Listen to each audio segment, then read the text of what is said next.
राज्यात नगरपरिषद तसेच नगरपंचायतीच्या निवडणुका होऊ घातलेल्या आहेत। राजकीय पक्षांकडून या निवडणुकाच्या अनुषंगाने तयारी करण्यात येत आहे। आपल्यासोबत राष्ट्रवादी काँग्रेस शरद पवार गटाचे वर्ध्याचे खासदार अमरभाऊ काळे आहेत। आपण त्यांच्याकडे जाणून घेऊ। काय भाऊ, कशा पद्धतीने तयारी करण्यात आलेली आहे निवडणुकीच्या अनुषंगाने, कसे समोर ज्या पद्धतीनं महाविकास आघाडी म्हणून आम्ही लोकसभेच्या निवडणुकीला आणि विधानसभेच्या निवडणुकीला ज्या पद्धतीने समोर गेलो, त्याच पद्धतीनं या स्थानिक स्वराज्य संस्थांच्या निवडणुकीमध्ये त्या नगरपरिषदच्या असो किंवा जिल्हा परिषद पंचायत समिती असो, या निवडणुकीला सुद्धा महाविकास आघाडी म्हणूनच आम्ही समोर गेलो पाहिजे अशी आमची सर्वांची भूमिका आहे आणि त्या दृष्टीने आमचे प्रयत्न चालू आहेत। भाऊ, या संदर्भात काही घटक पक्षांसोबत चर्चा झालेली आहे काय कशा पद्धतीने नियोजन करण्यात येईल? काही ठिकाणी चर्चा झालेली आहे, परंतु प्रत्येक ठिकाणी अजून व्हायचे।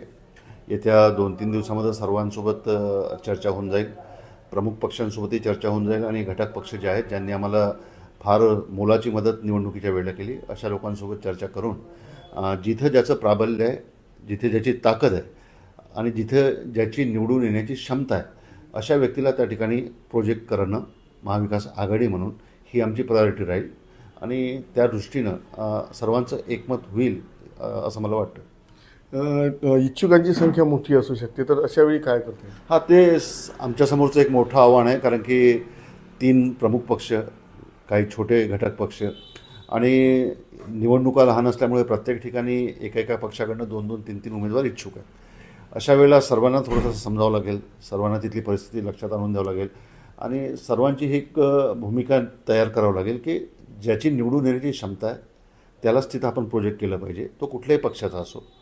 त्यामुळं अशा पद्धतीनं चर्चा करून या निवडणुकीला आम्ही समोर जाऊ।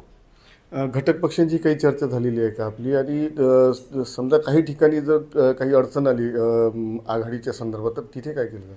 नाही, जर फारच अडचण आली आणि कॉम्प्रोमाइज शक्यच नसेल तर अशा वेळेला मैत्रीपूर्ण लढत आम्ही काही ठिकाणी करू, त्याच्यात काही अडचण नाही। आणि मैत्रीपूर्ण लढत करून नंतर पोस्ट इलेक्शन अलायन्ससुद्धा आपण एक पर्याय आपल्याकडे आहे।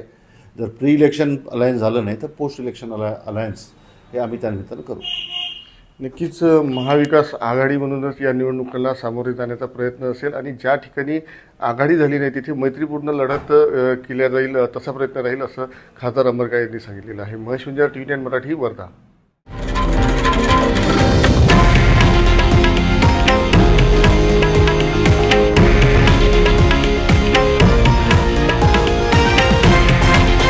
हे आहे देशातील नंबर 1 न्यूज नेटवर्क आणि आपण पाहत आहात TV9 मराठी, एकमेव।